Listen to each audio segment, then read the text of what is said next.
Ladies and gentlemen, welcome back to the latest installment of the Thank You Bro podcast. I am your host, as always, Ryan Galloway, here with my lovely sidekick and our favorite restroom administrator, Will Octavius Glover, and we are excited to bring you another episode. It's a little bit later in the week.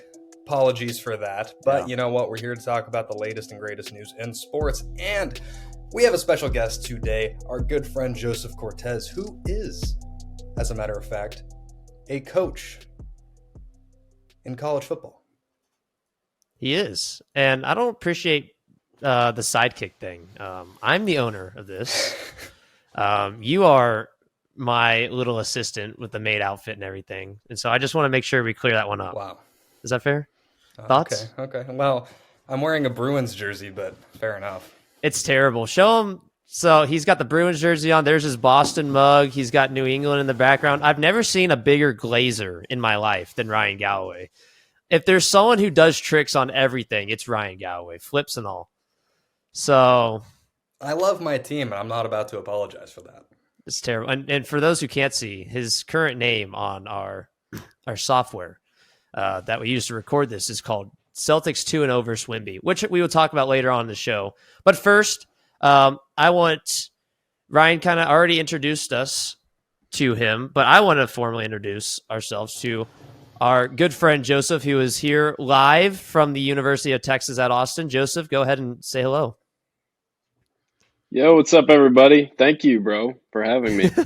Thanks for coming. Cooking that one up for a little bit. I appreciate that. Welcome back to 319. Yeah, man, thanks for having me. Yes, for those who don't know, 319. Oh, Ryan, I just understood that question earlier. I'm so sorry. I forgot 319, which is on me. That's my fault. That's okay. It's almost worse than forgetting the Alamo. Remember the Alamo. Pretty close. Remember 319. That's all it is. And that's it. So, but yeah, for those who don't know, Joseph, Ryan, and I were all roommates at the University of Texas at Austin. Two of them went, and the third now is at Abilene Christian, sadly. So, anyways, besides that, Joseph, how you feeling? Congrats on a great season, by the way. Yeah, thanks, man. I feel good. It's nice to be able to recharge a little bit after a long season. There's no doubt about that. Got to see some family up in New Orleans, and then a couple weekends before that too during bowl prep week. So I'm back, starting classes, getting ready for winter conditioning and winter workouts with all the guys. But looking forward to the off season, see how much we can grow both as a team and then individually too. It's a big point of emphasis for me to prepare for whatever's coming next, whatever that may look like. So very intentional about how I attack this off season for sure. So excited. Yeah, and I'm excited to see what next year holds for y'all as well. Ryan, I'll let you start off with the questioning, if you may. You got some good ones, and so yeah. To you. So absolutely. So first of all, as Will said, we were all roommates, and a lot has changed since the 319 days. One of us is no longer a student. One of us lives in Abilene, and one of us runs out of the tunnel at DKR 7 Saturdays in the fall.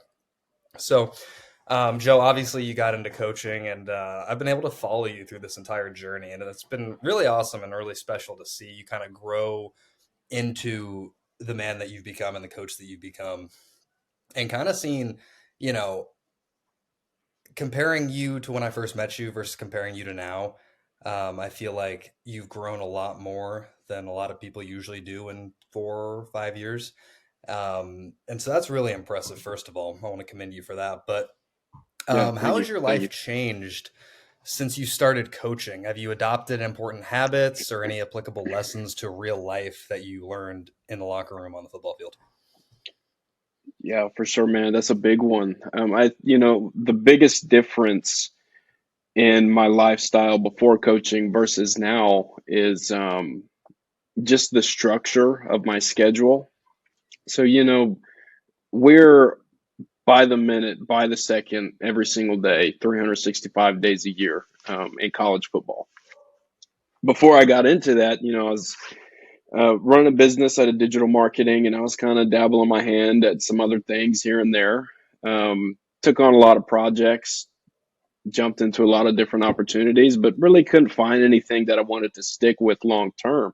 So with that being said, I had my own freedom. I got to set my own schedule, and sometimes that meant I didn't work for 2 weeks because I didn't want to. I didn't feel like it. And the biggest difference is just having that structure and having other people that count on you to show up day in and day out. Because if you're not there, what usually gets done as a whole is minimized because one of the pieces is missing. So I want to say that's definitely the biggest thing, is just having some sort of structure that you can fall into. As far as, behaviors and habits go, I've got to do a much better job of taking care of myself, because the season is definitely a grind and we have some sleepless nights. We get back from Tuscaloosa at 5 in the morning, and then we're back up at the office at 9, getting ready to game plan for Wyoming. So there's very limited time to yourself. So you have to be extremely intentional with what you decide to do whenever you're out of the office. Yeah, that's great. Wow, And that's really interesting.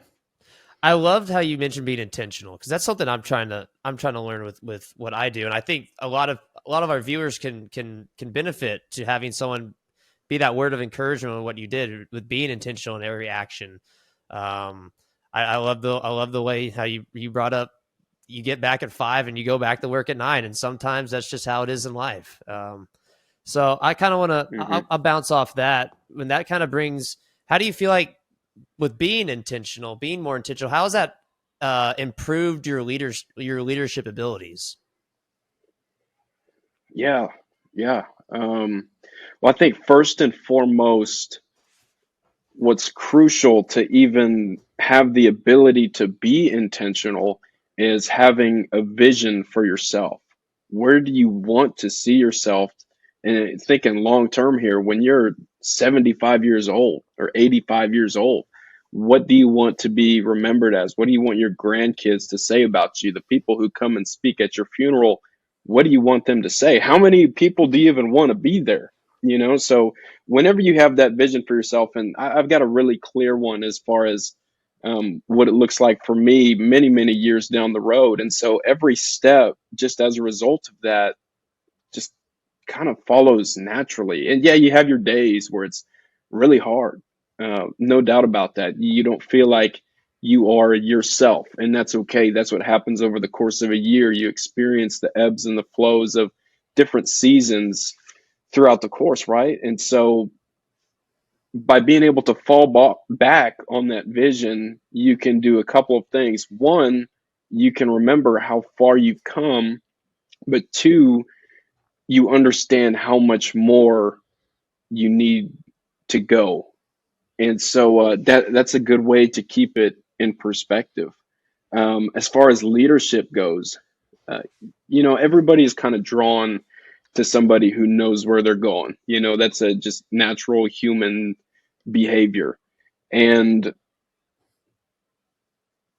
for the places that I want to go and the things that I want to do, right, the ways in which I want to be remembered, I want to be able to help people get to where they want to go too. It's like we used to talk about, business ideas all the time, all three of us, and some other people part of the Strive Network too. It's like, if you're going to build a successful business, or, you're going to be a successful coach, or if you're going to build the tallest building, you can build the tallest building and not have to tear other buildings down.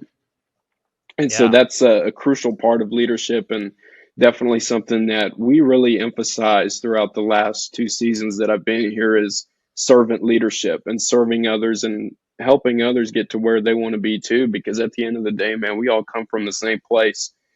Whether you like it or not, we all belong to the same one. And we're all just trying to make it back there at the end of the day. So lend out a helping hand whenever you can. It's the way that I see it. I love that.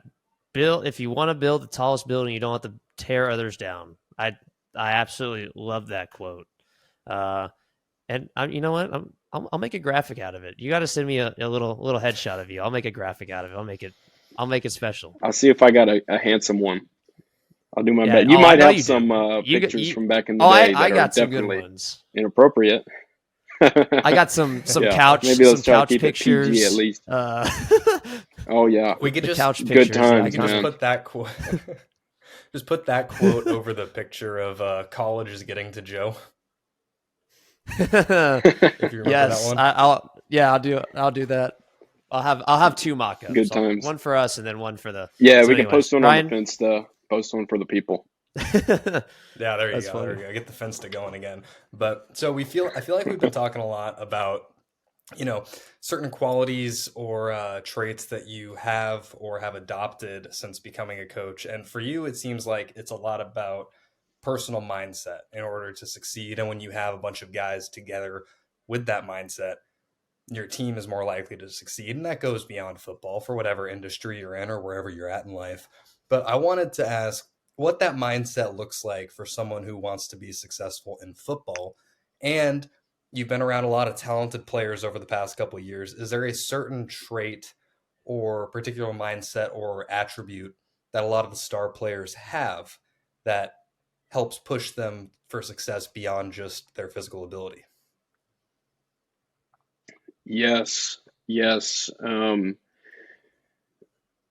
actually did a little bit of research on this throughout the course of this previous season. That started after last one and just, moving into spring ball and over the course of the summer, I just wanted to be able to provide something this year to our players that I wasn't able to provide to the guys last year, right? So I wanted to learn new things. I wanted to be able to teach new things. And sometimes that goes beyond the X's and O's or the techniques and what you can do on the field because, we work with coaches who have been around the game for almost 50 years, some of them, at least 20 for all the, big names that we've got working and guys who have played in the NFL.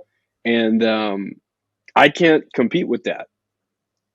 There's nothing that I can teach a football player on the field that somebody else can't. So how could I add value to the organization? Well, I had to do something that nobody else was paying attention to. So I dove into a whole bunch of different resources, and um, Coach Choate in the offseason gave me this book, and he gave all the inside linebackers a book by Tim Grover. And Tim Grover is, was the trainer for Michael Jordan, was the trainer for Kobe Bryant.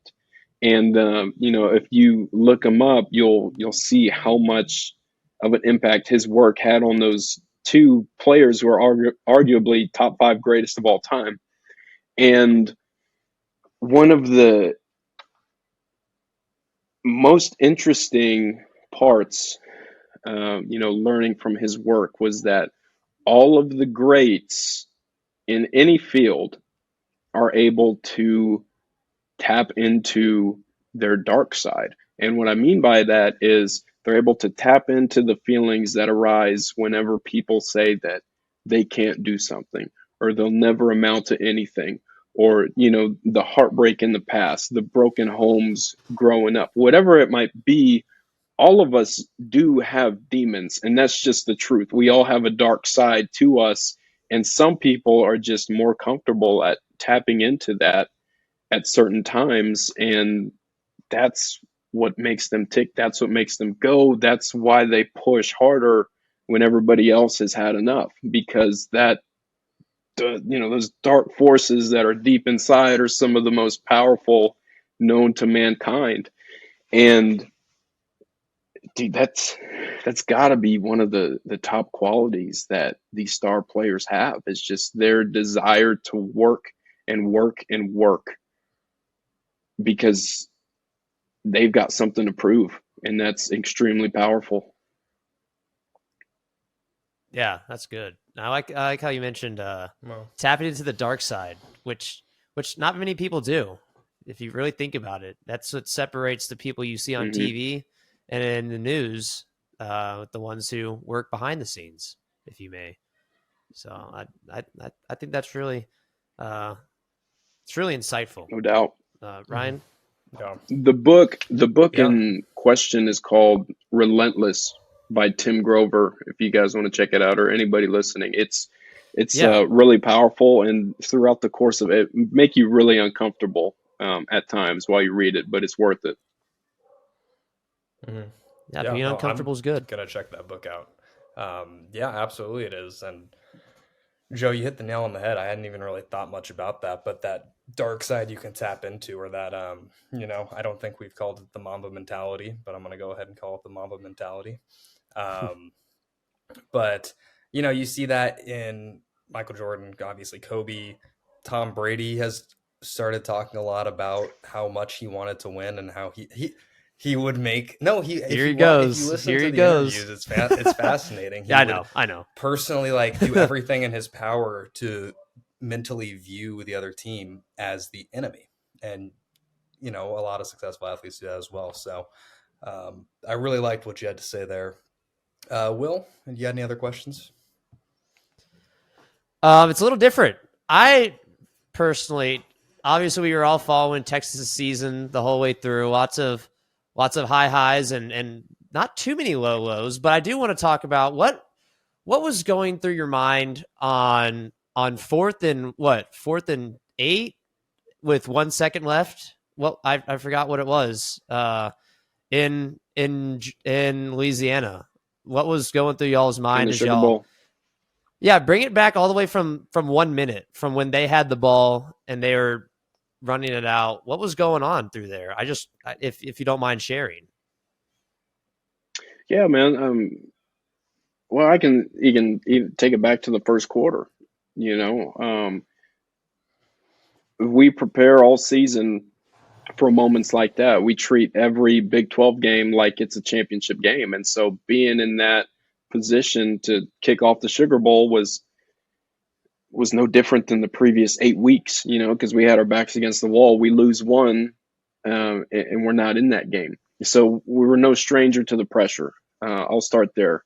And we were ready. We prepare, we do our thing. We don't ever train to the opponent. We always train to the standard. And that's a habit of teams that excel. Those are the habits of teams who get to the top perennially. And throughout the course of the game, it's football, it's sports. Things aren't going to go your way. You're going to face adversity. The other team's going to make plays. You're going to be in position to make some plays, and you're not going to make it. That's just the nature of the beast. And the clock keeps running. You line up, you get on the line of scrimmage, and you snap the ball until the play clock till the fourth quarter hits zero. And so there was never a time during the game where we felt like we weren't in position to go and win it. We had that opportunity on the last drive in the fourth quarter, and we're working the ball down the field, convert on a big third down or fourth down early on, before we cross the logo, that deep pass to Jordan Whittington. And, once we had that, the wheel route out to Jaden Blue down the sideline, and had a couple chances at it. And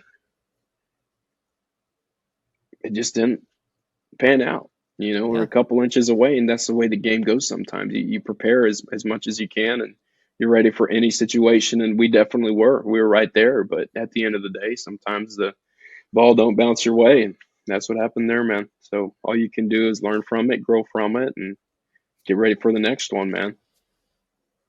Yeah, I love that insight because some people will be like, "Oh, what the hell are they thinking on XYZ?" But I mean, it's all about part of a game plan, like you said. And personally, it's one of the greatest college football games I've ever watched. Just the entire game was super exciting. Looks like both game plans were kind of hitting each other in the right spots. They were kind of clashing, which is what you want to see. Obviously, we would have wished that ball's caught in the end zone, obviously. But, like you said, nature of the beast, the ball doesn't bounce the right way. So I like that.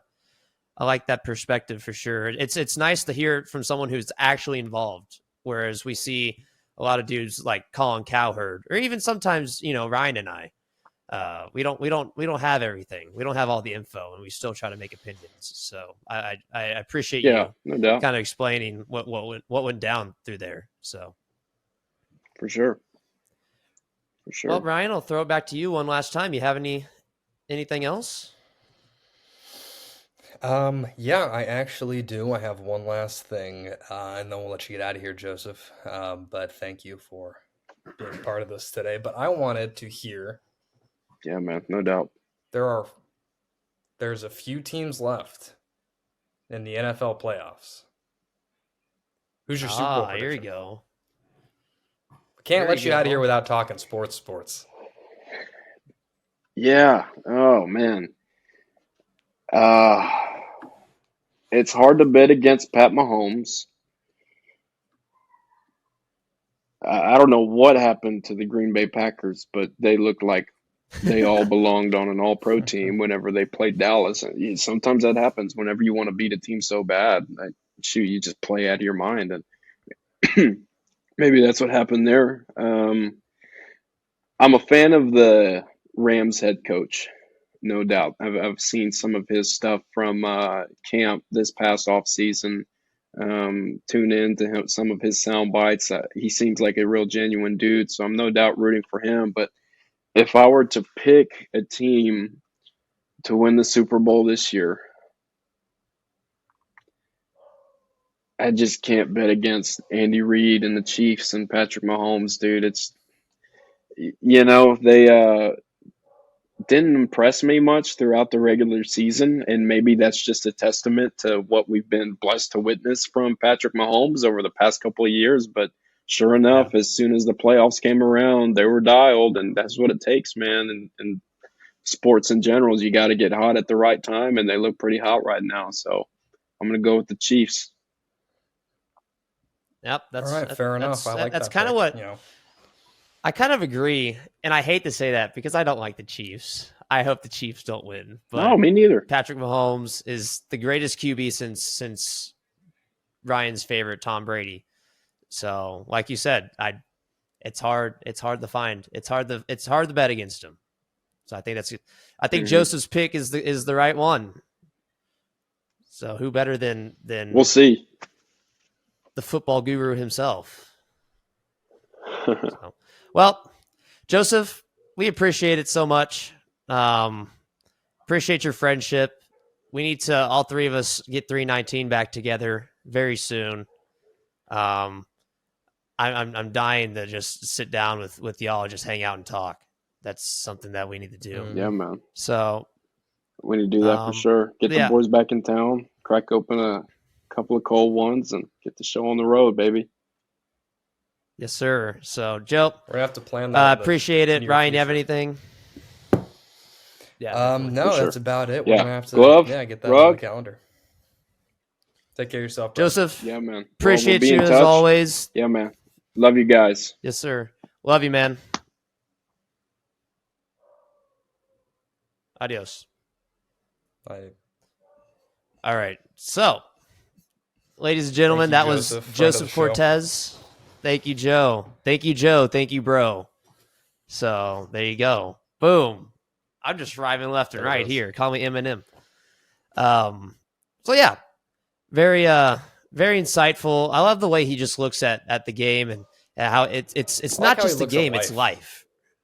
Yeah. That's what I'm as someone to be a great leader like Joe is, you got to go beyond the game. It's about knowing your guys personally, I believe, what they've been through and how to tap into each person individually in order to become the best they can be. And I love that quote. And just because you're building this tallest skyscraper in the world doesn't mean you got to tear down another one.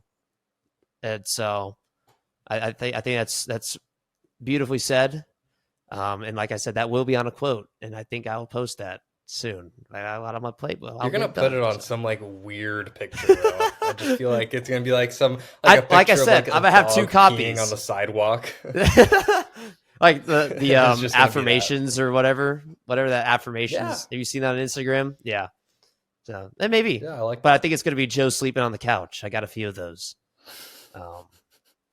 Y'all took a lot of me sleeping on the couch. Y'all issues. That's what that is. We took a lot of you sleeping in the room.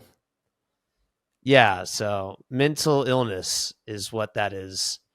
We didn't make it till like December. We made it like 2 months in, to living together until you learn you had to lock your door every night.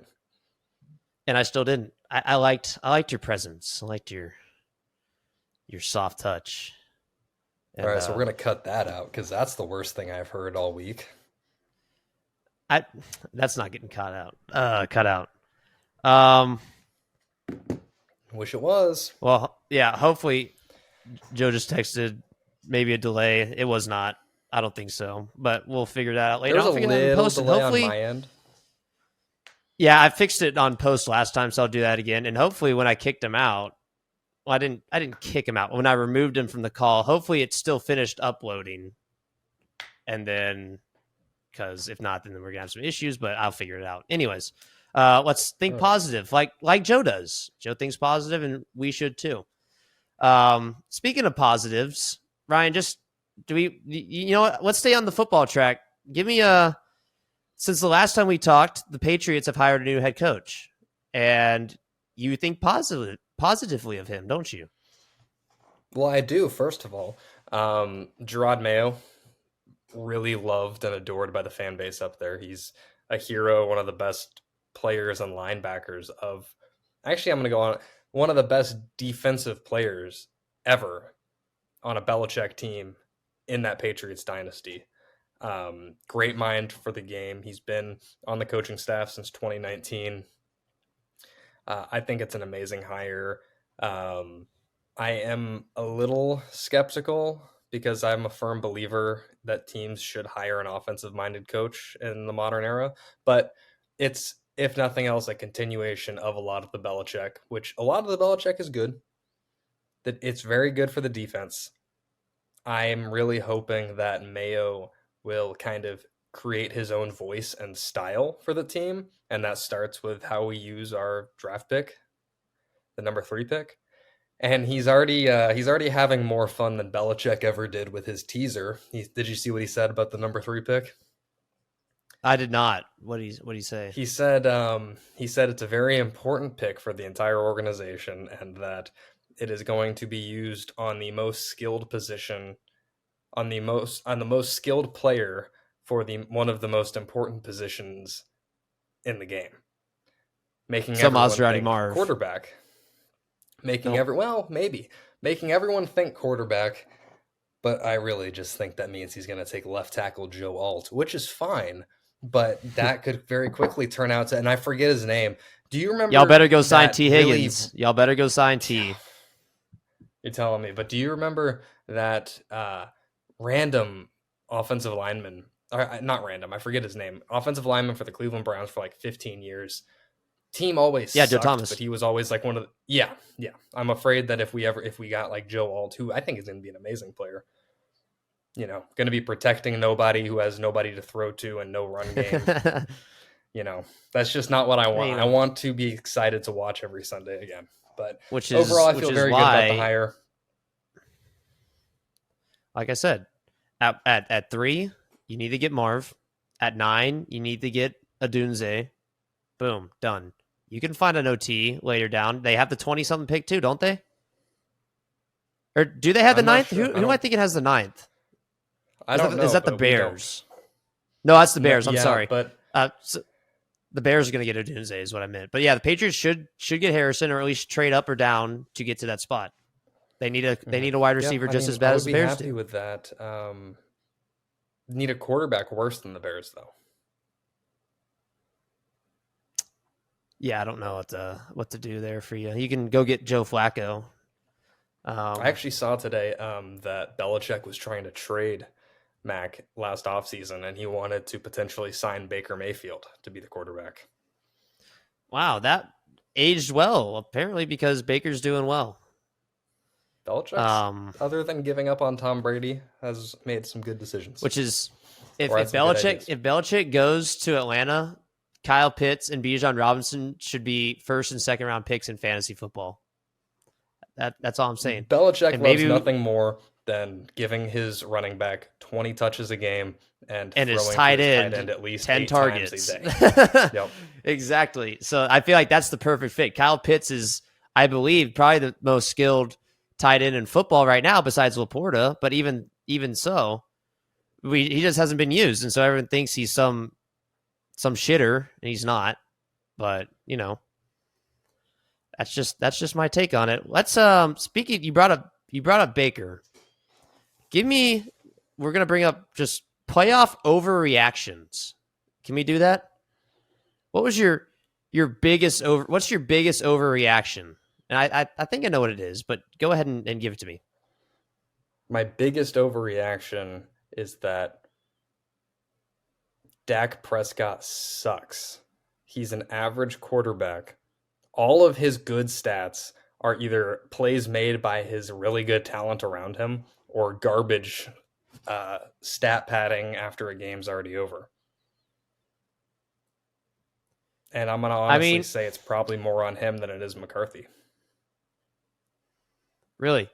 Yeah, he made some bad throws. He only had about 3. I only thought he had 3 or 4 bad throws though. I know his QBR was pretty bad in this game, but and his rating was average.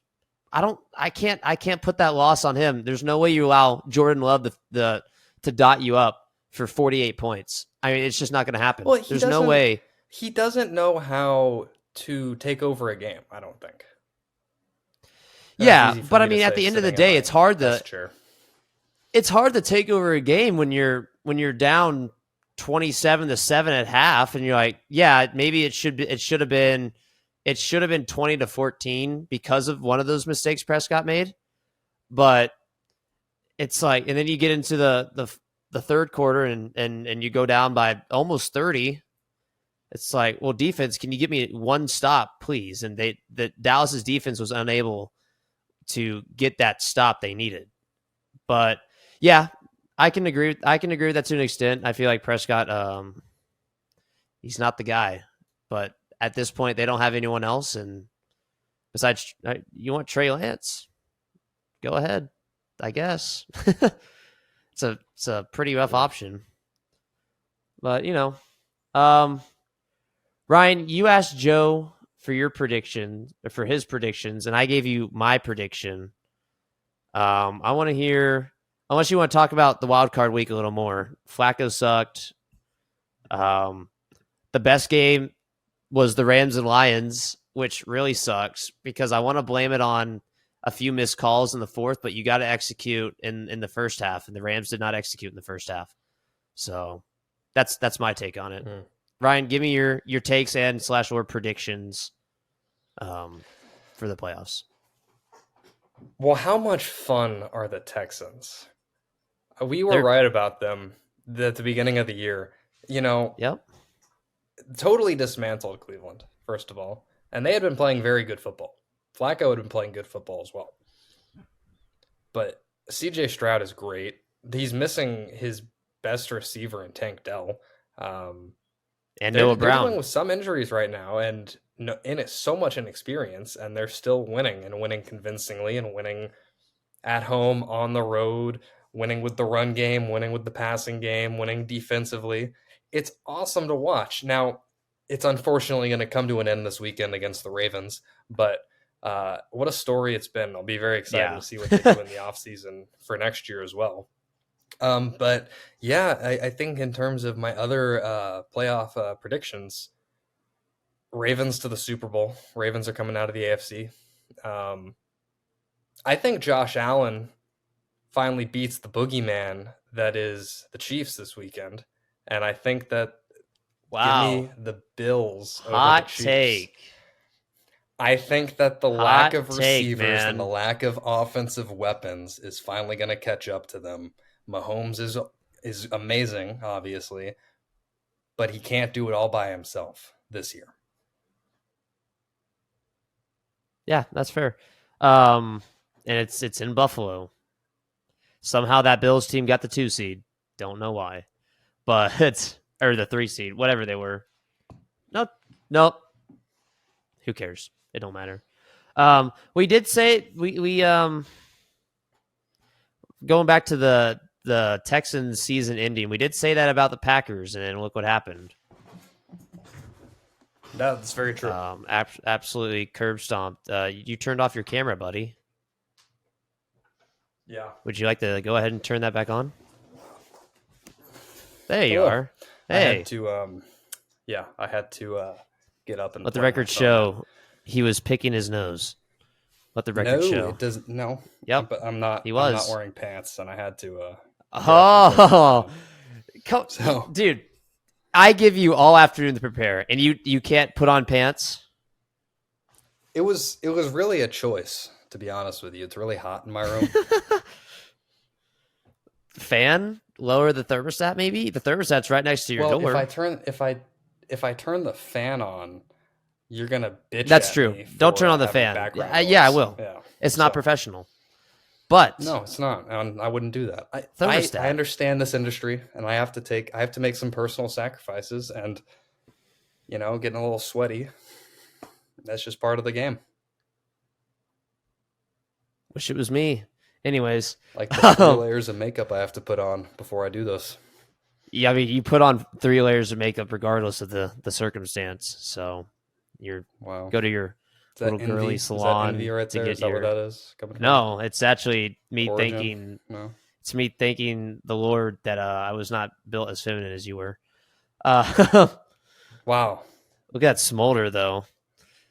It's just a joke, man. Calm down. Anyways, so you got Bills. Trying to bring this back. You got Bills. I got Bills. I got the Chiefs. Okay. Something about Patrick Mahomes. He's quarterbacky for me. So Something about Patrick Mahomes. Yep. the way he runs and throws the ball sideways, just like Matthew Stafford does and has been doing for the last 10, 12 years. I really hate that about. I hate the media. They glaze him so hard, and Matthew Stafford's been doing that since his days at Georgia, and no one's cared. Because he was in Detroit. I digress. I don't care. I don't care. It's different now. It's different now. But before 2 years ago, if you did anything excellent, but it happened in Detroit, it doesn't matter. Yeah, it wasn't How quickly covered. everyone That's forgot fair. about Megatron. Also true. Greatest receiver of our time, arguably. Of our time. Yeah. We're only 22, 23. Maybe Randy Moss wasn't really our time, though, if you think about it. You know who's going to be he the was greatest done by receiver of our 2010. time is Mr. Puka Dell. Nakua. Nope. Oh. Pookie. My little Pookie Well, Boo. unfortunately, Justin Jefferson. But go on. That's fair. Maybe Amon-Ra St. Brown. He's made Jared Goff I look like like Tom Brady. him. I'm really high on him. There's a lot of good names. I think the NFL is in good hands with its player personnel. Of course, with its management, it's not. But that same could be said with every major sport, except maybe the NBA. Speaking of NBA, look how good I am at this. I'm getting so much better. Ryan, would you like to explain like I said earlier in the show, the viewers can't see this, but Ryan's name to identify us in the call is Celtics 2-0 versus Wemby. So Ryan, go ahead and explain why you are the way you are. You know that kid in elementary school who usually sits in the back of the class, Here we causing all go. that kind of trouble, and gets Yep. sent to the principal's office, That was and the you. principal pulls out a ruler and just beats the hell out of him. The Celtics are that principal. Was that you? And that bad kid is the Wemby-led Spurs.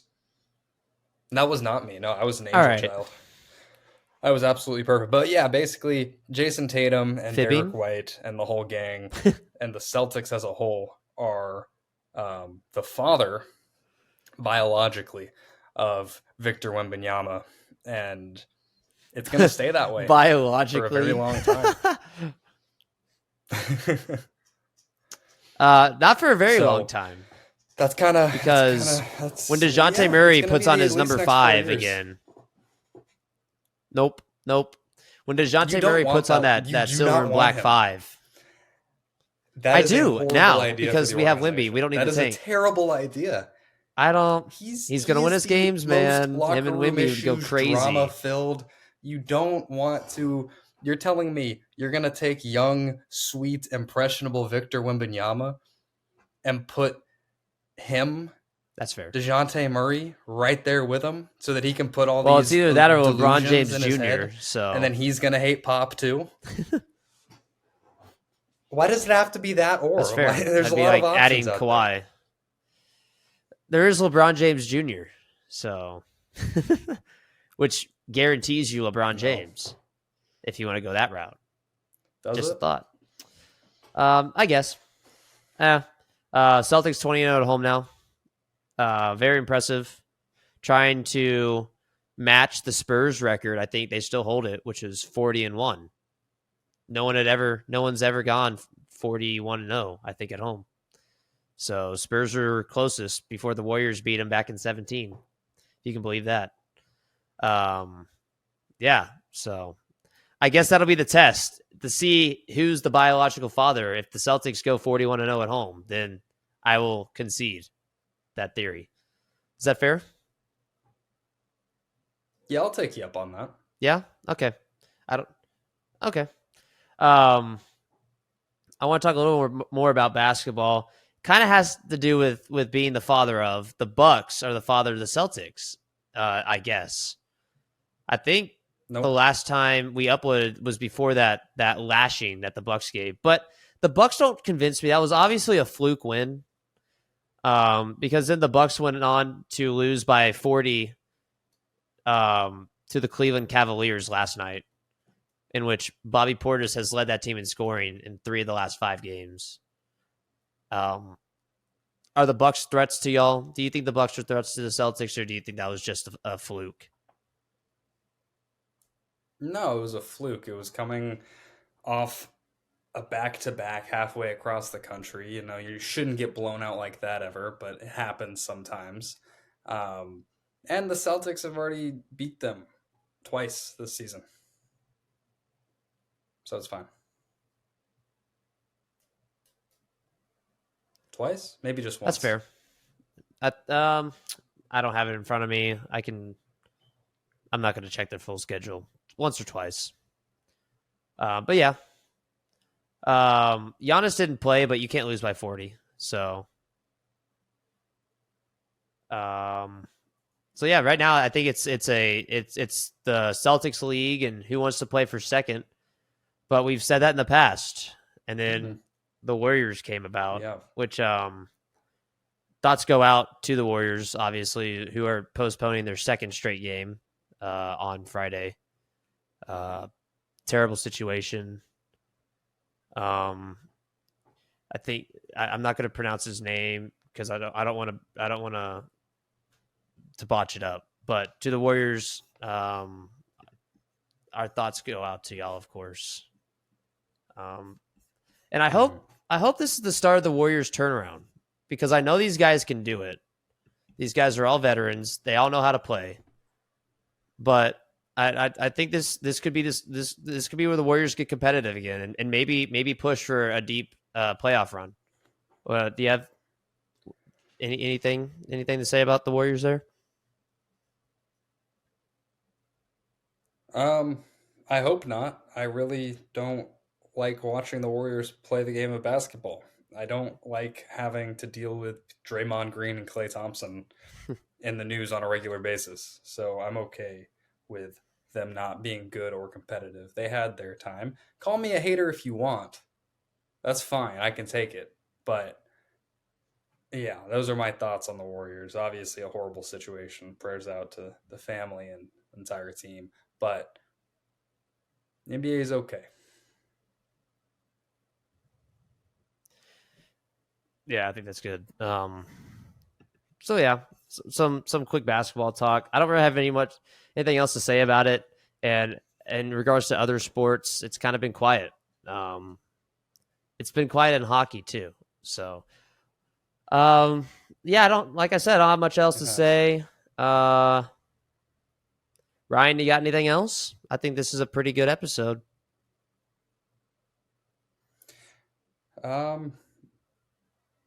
Yeah, I think that's all I have. If you want to take us out, Will, I'll give you the honors. Okay. His internet's really bad for those who can't see this, and Can you hear me? I might be talking over him right now. Oh, I am talking over him. Goodness. Yeah, your internet sucks, man. I'm gonna have to edit that one out pretty bad. Yeah. Guys, feel free to donate to our cause, to the Ryan Galloway Internet Fund. Because it's abysmal and Ryan needs to figure it out. So I'm gonna get us out of here. Ryan appreciates y'all staying tuned to the show. Ryan loves y'all. Is he back? No, he's not. All right. And he left. All right. So it's just me now. So, with that being said, as I go through hell and back editing this, thank you for listening to episode 18 of the Thank You Bro podcast, sponsored by someone soon. I will get that sponsorship shortly out to y'all. It's in the works. I got a lot of things to do, but hopefully I get that out soon. Episode 18. Huge thanks to Joe Cortez, one of my good friends, former roommate, for coming on the show and kind of helping out with life advice. I think it's important that those who want to get into that industry find a way to get into that industry. And so, if you want to talk about it, try to reach us at Thank You Bro. Thank You Bro Pod on Instagram. We could try to get you set up with either him or someone close to that scenario, maybe. But don't forget to share this as well. Like, comment on YouTube, subscribe on YouTube, which the thing will go down right now. And with that being said, I've been your host, Will Glover, along with my co-host, Ryan Galloway, who is obviously not there. So this has been Thank You Bro, and we will see y'all next week. Hopefully Monday or Tuesday. This one's up a Friday upload. We're kind of scattered, so apologies really on me, but I will figure out my schedule and I will work hard to get it to you. So with that being said, this has been Thank You Bro Podcast, and we will see y'all in the next one. Y'all take care.